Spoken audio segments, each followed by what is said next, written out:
என்னமோ மியூசிக்கல் சேர்ல ஓடி வந்து நடுவுல உட்கார்ற மாதிரி நேத்து கட்சி ஆரம்பித்தவர்கள் எல்லாம் திராவிட முன்னேற்ற கழகத்தை கை நீட்டி பேசிக் கொண்டிருக்கிறார்கள். அவர்களுக்கெல்லாம் என்று நான் சொல்லுகிறேன், என் நெஞ்சில் குடியிருக்கும் அப்படிங்கிற. நெஞ்சில் குடியிருக்கிறதுனா என்ன அர்த்தம்னா, குடியிருக்கவே எப்ப வேணாலும் காலி பண்ணிட்டு போயிடுவேன்.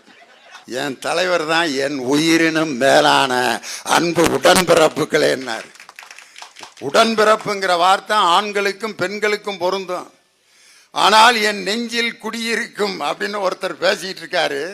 குடியிருக்கிறவன் வாடகைக்கு குடியிருப்பேன், லீஸுக்கு குடியிருப்பேன், ஓசியில கூட குடியிருப்பேன்.